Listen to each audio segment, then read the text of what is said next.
Welcome to Go Ask a Nurse, the podcast where education meets advocacy and every question matters. I'm your host, Anna Marie, a registered nurse, nurse educator, and passionate believer that understanding your health is one of the most powerful tools you can give yourself and your family. Today, we're talking about something deeply important and incredibly close to home: teen mental health. The teenage years are a season of growth, discovery, and change.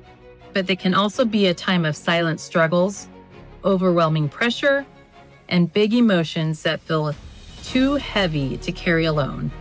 Whether you're a parent, caregiver, educator, or a teen listening right now, this conversation is for you. In this episode, we'll be joined by a mental health therapist, Kelsey, who will help us break down the signs, the support, and the simple but powerful ways we can create safe spaces for teens to be heard, understood, and supported.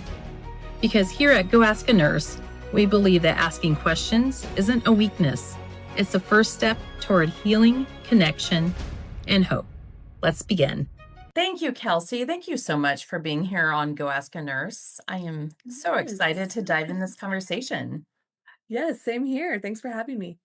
Let's talk about a little bit. How long have you been in mental health? Yes, okay. So let's think back. I technically got my undergraduate in psychology, so I've kind of been in that realm, since then, but I did take a gap year in between that and my master's degree. So I worked in a substance use facility for a couple years before I went back and got my master's. So if we're going back all the way to then, that was in 2013. So I'm not the best at mental math. That was No. what, 13 years?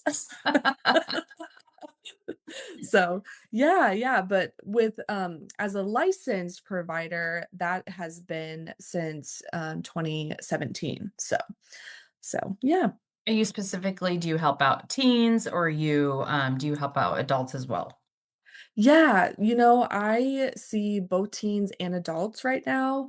When I first started out, I mostly saw kids and teens, and then I've kind of made that transition to more teens and adults now. Very nice. Well, one of the biggest questions is what makes teenage mental health different from adult mental health, developmentally and emotionally?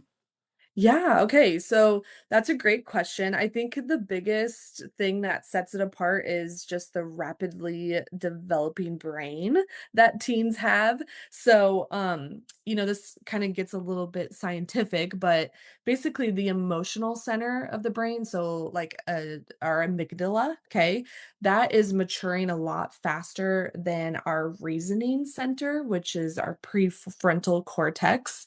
And you might have heard that before that, oh, your brain's not fully developed till you're 26 or, something like that. That's really what it's actually talking about. So, really that leads to kind of those intense, impulsive behaviors, risk taking, um, and just teens can really emotionally experience more of those extreme mood swings. They are normally highly sensitive, right? And that's kind of where that identity formation is happening too. So really, I think that's the biggest thing that separates them. And that's also not even to consider, the physical changes. So puberty, hormonal shifts, all of those things are kind of key in those teenage years and what really sets it apart from adult mental health. So What are the most common mental health challenges you're seeing in teens right now? yeah, you know, it's kind of hard to condense because I do think, everyone has a unique experience, but overall, I would say anything from issues with peers, as well as like, identity kind of struggles, and then just social media challenges. I feel like just with the technology era and everything, has really just brought about some definitely new challenges and something I commonly hear about. So, How much of teen mental health is influenced by biology versus environmental and life experiences? yeah, so This is kind of, this is one of those, it depends on who you talk to, right? In some realms, more science-based people would say, "Oh, well, it's biology," right? And then more of kind of the, therapy or, social workers, right, would really like to argue more of the environment. But I think it's safe to and fair to say that it's really kinda it can be a 50-50, right, between those genetics and environment. Um, some studies suggest, obviously those environmental factors, like specifically, peer, family, school, all those types of stressors, really account for a bigger impact. But I don't think we can at all skip over the biological, component as well. So obviously, if someone is more predisposed, right, to certain mental health conditions, we definitely know that exists, right? It can also, if there's a family history, right, that can create more of a predisposition for teens. So I think it's important really to consider both. I think if anyone were to focus one on the other, they would be missing a large puzzle piece. Kind of going back to that when we talk about the biology and the scientific part of it, Mhm, um, I know there's so much more we'd have to go back to of how the mother was, mhm, what she was doing while being mhm, pregnant, if mhm. that Yeah, plays a key role in yeah. some of this. Mhm, Were they smoking? mhm, Were they mhm. drinking alcohol? Were they Yeah, depressed themselves? yeah. Um, Mhm. Absolutely.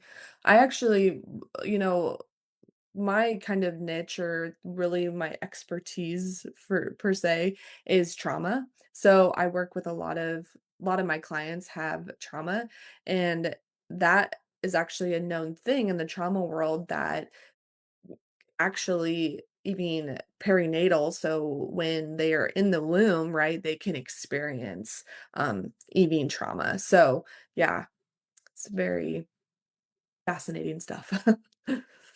and then on the other part of it, on the environmental part of it, then we were talking about social media Hmm. and Yeah, how that plays the other role. So yeah. you have the background of where you genetically can be Hmm. exposed to it. And then now we have social media that we bring into it. How do stress, hormones, and brain development affect emotional regulation in adolescence? Yeah, so psychologists would kind of call this the perfect storm, right? Really all three have a pretty big, large, right, impact on um emotional regulation. The biggest thing that I tell people is that emotional regulation is learned. Okay.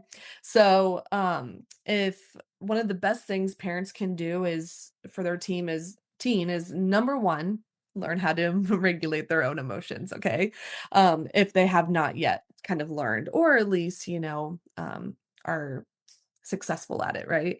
So, and then number two is then to start modeling that for their teens. So, emotional regulation is something that starts when we are babies. So, um, we learn to regulate with usually it's the mother, right, soothing the baby. That's actually teaching and modeling that emotional regulation, right? Even from infancy. And then, in the teenage year, that's really when we try to make that transition to where they can start, regulating their own emotions, and they no longer need their parent, right, to kind of be the leader of that. Okay. So, really, if we're talking emotional regulation, it's the key is, being able to label our feelings, and whether it's applying techniques like coping skills like deep breathing, right? Um, and really, just so you know, too, emotional regulation is really driven by the maturing of that prefrontal cortex, right? So we just talked about that's, kind of late to the party in our brain development. And so it makes sense, right, that this is very normal that teens struggle with this because of that. Um, component with brain development.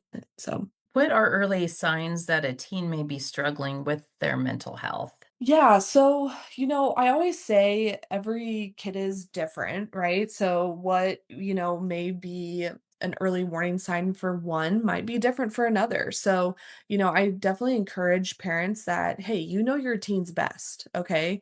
But some things that I would maybe watch out for is like extreme behavior changes that persist, or like huge personality changes. Um, you know, Obviously, of course, indirect or indirect talk of suicide or self-harm, of course, would be a warning sign.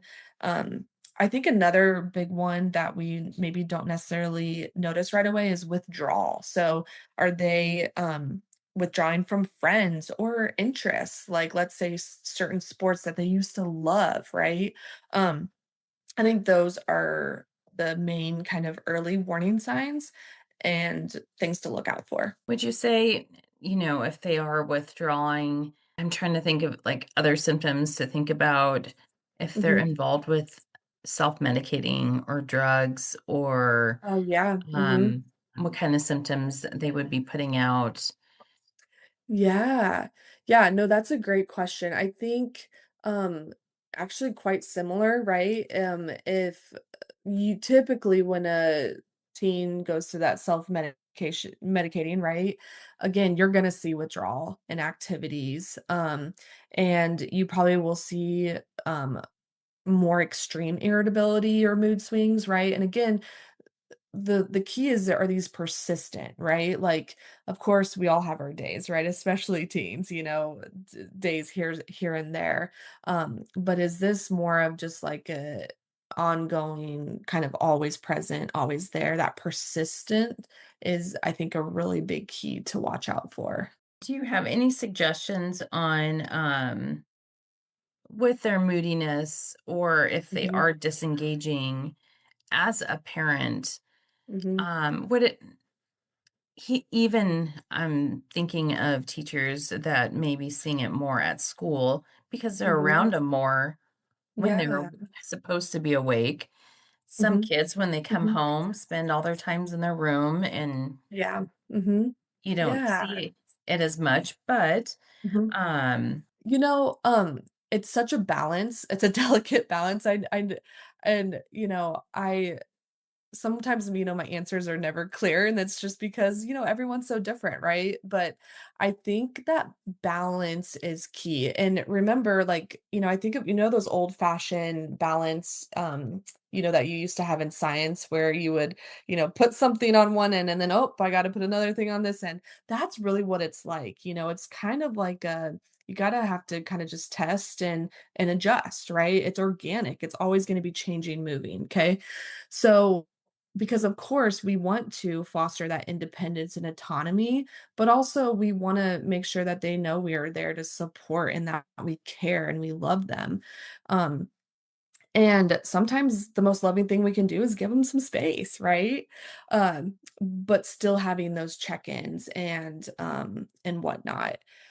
I also think, like, an important thing, sometimes because you spoke about your teachers, right? The teens' teachers, seeing them a lot more often than maybe as parents we do. I encourage when you go to those parent-teacher conferences, it can be really focused on academic, right? Like, "Oh, yep, they're doing great. They're on grade level. They did this on the test," or, "Hey, they're kinda struggling in this, reading." I always encourage parents, like, don't skip over the just kind of behavioral and social. So, one thing make a point to ask all of my kids' teachers is, how are they doing socially? How do they act around peers? Like, are they kind? Those kinds of things. Uh, do they seem like they're enjoying being there?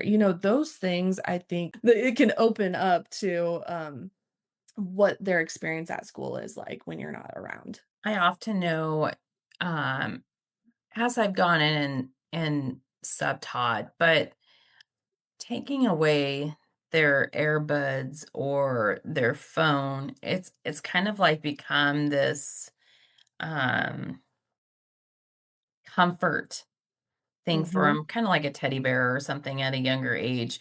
But Mhm. the need of having those in their ears or that phone around, and if it's not around, it's kind of like they're uncomfortable of having to actually Mm. participate and pay attention in class, what they're supposed to be Right. doing. Mhm.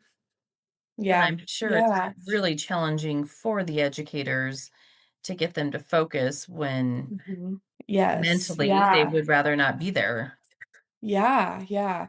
I'm not sure if you noticed, but there recently was a new law passed in Nebraska. So, as far as I know, Lincoln Public Schools is actually really cracking down on that. So, they are requiring all students as they walk through the door, they have to turn in their phones actually now. Um, Obviously, I don't know how reinforced, all that is in every classroom, but I think our policymakers are really trying to uh, crack down on that, in the classroom at least. So, yeah. They get that back to that norm of not having that as accessible as it once was. We Yes. just Yeah. kinda need to get there. And Yeah. Yep. Hmm. what behaviors are often dismissed as normal teenage moodiness, but actually a signal for deeper concerns? Yeah. So, this is actually kind of an interesting thing that I think people might not under or know about this. But so while adults, right, we present usually with like sadness, right, when we are feeling down or depressed, teenagers often actually manifest depression through irritability or anger or social withdrawal. So I think that's kind of sometimes we just dismiss it like, "Oh, yep, they're just, moody teenager," right? But again, if that's a persistent thing, it could be actually a sign of depression. So, um, When should parents really seek professional help rather than trying to manage things on their own? yeah, well, I sound kind of like a broken record, but of course, that persistency, right, is going to be a really key thing here. So, if it's going on for weeks instead of just like a few days, right? Um, Even any sudden drop in academics could also be, a time to seek professional help. Um, and then, of course, that extreme irritability and I kind of mentioned before, if there's any self-harm, right, or substance use, if the parents have found out that they are doing that, that could be, time to seek professional help. And is there a best way to do it without Mhm. aggravating them, or escalating it to another level, Yeah. where it'd push them away from getting help? Yeah, right. That's a great question. I've worked with teens who have been forced in my door, and I've also worked with teens who wanted, to be there.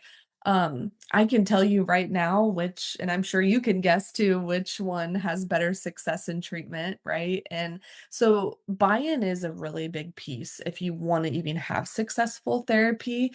So, if I were a parent, I would just kind of maybe, I'd explain, of course, my concerns and I would approach it as from a place of love and concern and care, not in disappointment or shame or, irritated or whatever else you want to put in that, book. But and, here's the thing. I always say vulnerability drives connection, right? So as a parent, if you maybe have experienced certain things, like you're not putting I mean you could do it in a way that you're putting stuff on them, but of course if you're doing it from like a hey, I kind of get it or you know what?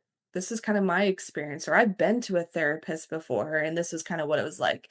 I think that would be a great option as parents to kind of one hopefully make that connection through their vulnerability but also kind of help them understand that it's okay and if they have themselves been to therapy they can even show like hey I've been there and it really helped or um that kind of thing. How does social media really impact teenage self-esteem anxiety Mhm. and depression?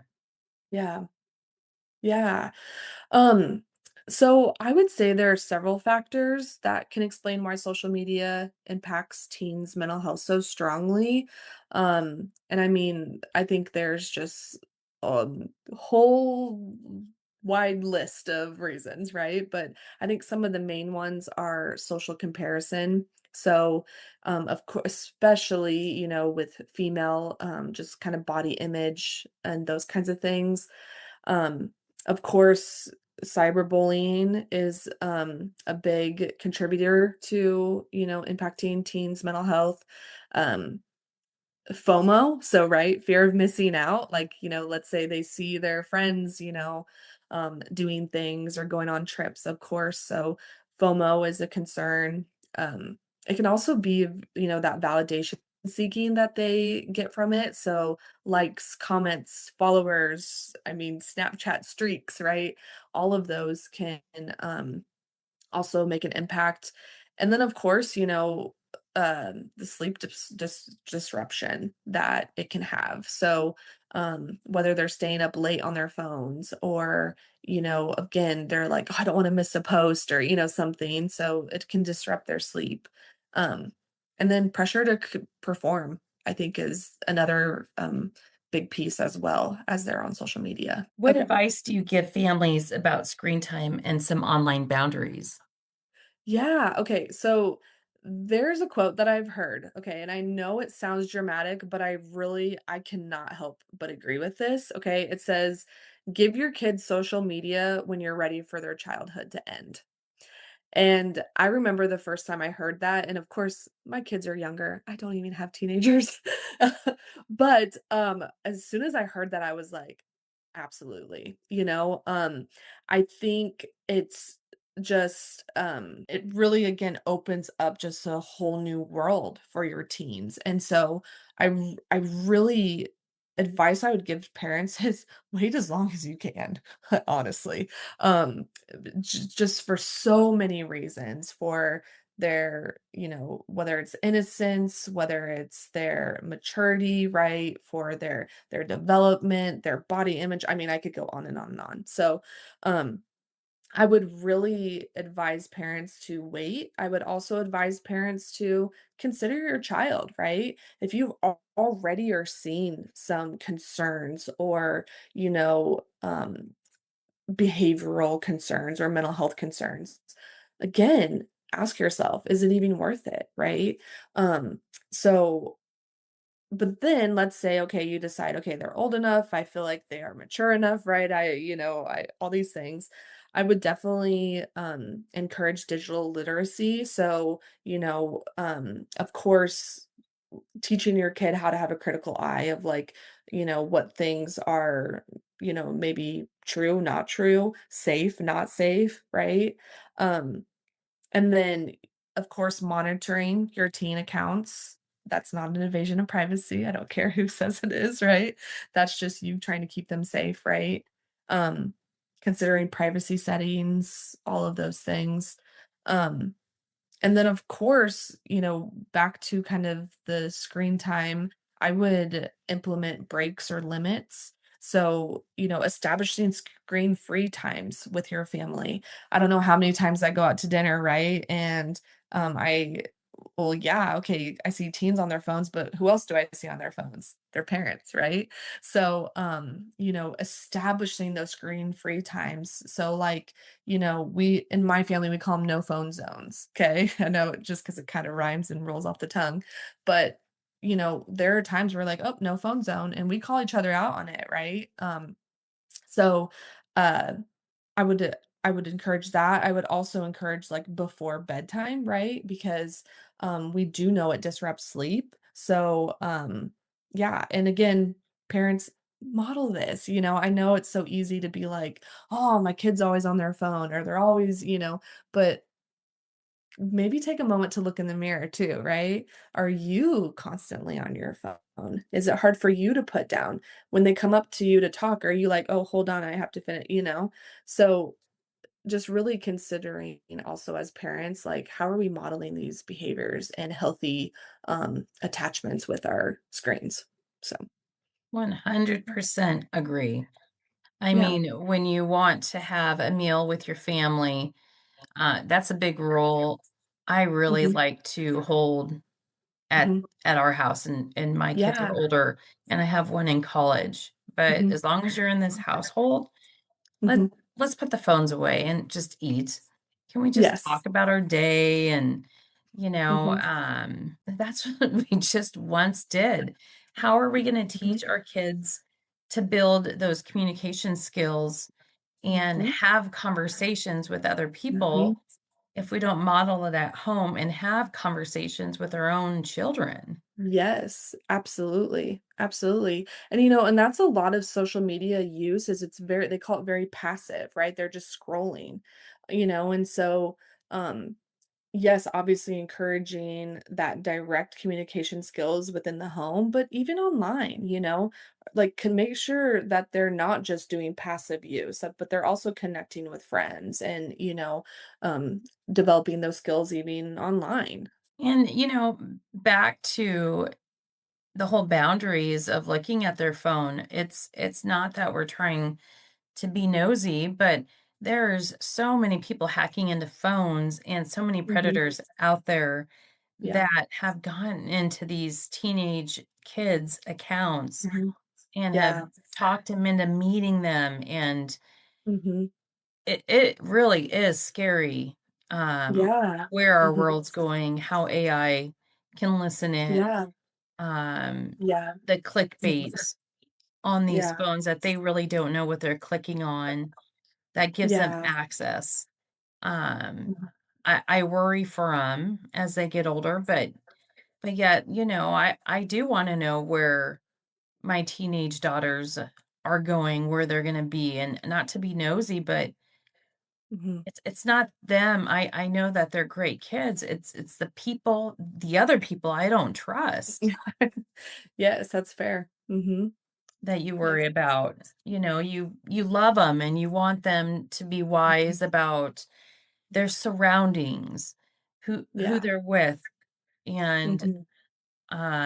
know how to communicate with another adult if you feel unsafe and you are in an area. Even young Mhm. kids, like if a teacher is being inappropriate or you aren't feeling comfortable as a young kid, feeling comfortable to be able to go talk to another adult.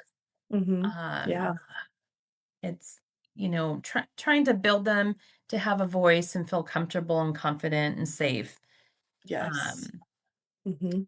what daily habits help teens build emotional resilience and mental wellness?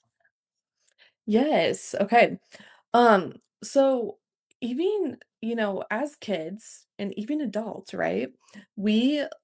Teens like and need a routine. Okay. That really never changes, even from infancy. Um, and then also, you know, I know we're gonna get into that in in a second, but the sleep, nutrition, right? Exercise, that is just those are daily habits that can really build that emotional resilience and mental wellness. Okay. I know we just spoke about it, but limiting social media, okay?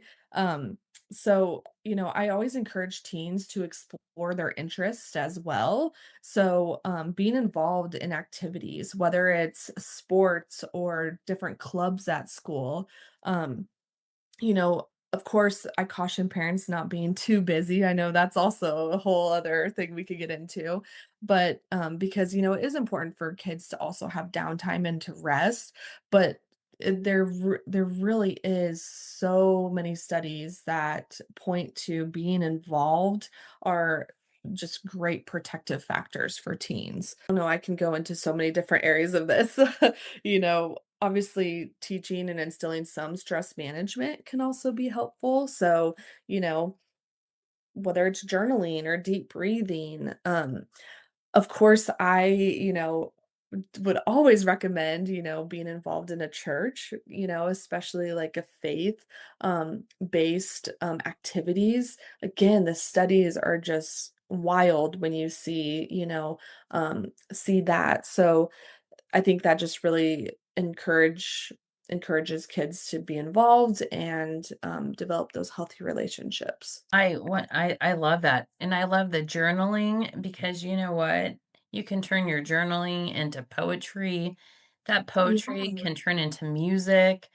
I mean, Yeah. you can be so creative and writing your thoughts down can maybe bring out some other talents that you didn't know you had. Yes, absolutely. And Yeah. and when we talk about faith, you know, so many of them at that age, the maturity of understanding, you know, does come from the family or the parents. They have to have faith as well. I Hmm. think that is Yeah. so important. But when you see these kids build faith and have someone Hmm. to talk to pray to, and Hmm. Hmm. just know that they can have that safe space alone and pray. Yeah. I see a big group of kids that just the changes in them, you know, maybe Hmm. they won't get that FOMO Yes. as Yeah. much Yeah. because they don't rely on who cares what others think. You know, Hmm. I don't need that. Yes, yeah, yeah. They really start to discover their acceptance doesn't come from, the people around them or their peers, right? And so, yeah, there's so many just good, even not just for moral, development too, but just like lifelong, acceptance and yeah, it's just again, it's such a protective factor and just a great, foundation to build for your kids. What should parents and caregivers say or and avoid saying when a teen opens up about their mental health? Ah, yes. Well, I think as parents, especially moms, right? We tend to go into fix it mode, right? We want to make it better. We of course do that. We can even do that with our partners, when they come with something hard at work and we're just like, well, you should do this, right? We want to give advice, we want to fix it. And of course, if I would really take a moment, right, to again, obviously taking care of yourself will make this a lot easier. So are you regulated, right? Um, I always tell parents that you can't regulate a child or teen if you yourself are not regulated. So if that means like you need to take a breath or you need to take a moment, I would just pause, right? And say, wow, I'm so glad that you told me, or, something like that. Or I'm here for you. Um, and, that had to be really hard to share. Anything that kind of tells them like, um, one, that you're happy that they're sharing. But I think it's providing an environment where the child can be themselves and open up. Um, I will tell it's just so you know, I know I'm kind of going on a tangent, but it's common that teens do a lot of what we call kind of like test things. So they kind of test, right? So they might just share like a little bit of something or a little bit of that, right? And they're just kind of seeing what reaction am I going to get? Okay. So I also tell parents to be mindful of how you're responding, even if it's the most random, like not a big deal kind of situation. It's really important, again, to meet them where they're at, to regulate yourself, right? So then that you can better um, respond to them. So again, I would keep calm, right? I would thank them or validate somehow, right? Thank them for coming to you, validate how they're feeling, and then I would just ask the question, how can I help? Okay. Because, again, we tend to really just go to fix it mode, but maybe they're coming to you and they actually don't want your advice. Or, you know what, they actually have it handled. They just wanted to tell you. So, I always say that like, how can I help? Or do you want me just to listen? Do you want me to give advice? Or do you want me just to get mad with you or something, something like that, right? So, kind of asking them even what they need before you assume what they need.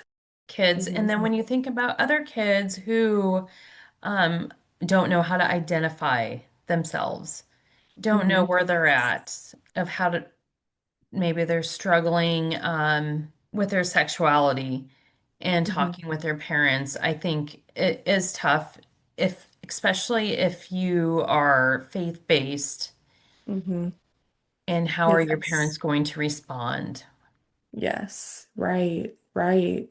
How would you suggest a family to Hmm. respond back to their child if they come out? Mhm. Yes. So I will tell you that's not something I work a ton with. So that's, not like I would never consider that's like an area that I feel super confident or, about. But of course, it comes up, right? No matter, whatever. I would encourage parents, it's really no different, right? So it's like, okay, how can we be uh non-judgmental? How can we give them the space to talk this through? Um, and again, if you are a faith-based family, okay, we'll consider, is there someone that can help you kind of navigate some of these conversations, like someone in the church that you trust? Now, of course, I would be mindful and careful of that, of course, because you want to do it from a place of love and acceptance, not of condemnation or judgmental. So again, I would be considerate of that as well. What gives you the most hope when working with teenagers today? Yes. You know, I genuinely think that teenagers are more empathetic right now than, maybe in recent years.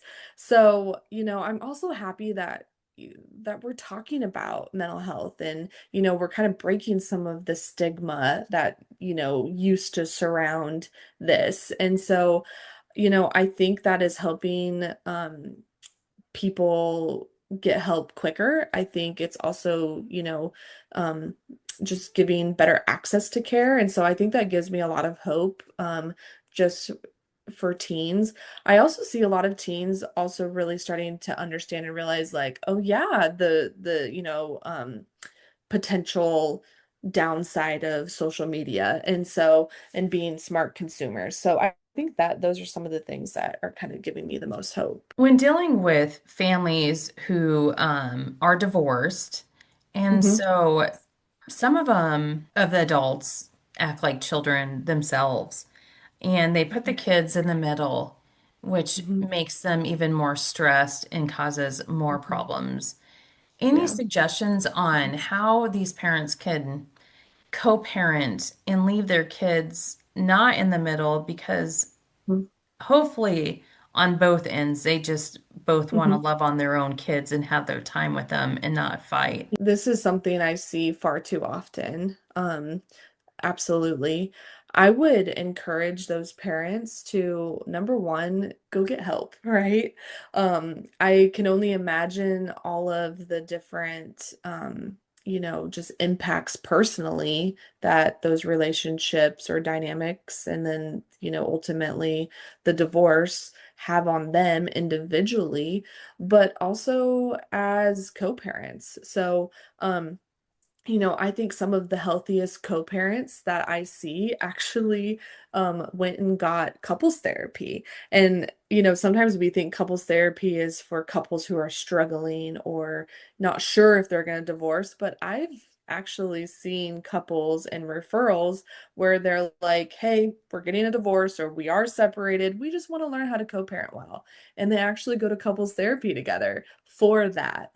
And again, I don't think that's at all wasted time or money, because I can really tell a difference of those parents who really did the work themselves so that they could provide an environment that is cohesive despite the separation. And they just probably don't realize. I give them a lot of credit for coming and getting help Hmm. because Yeah.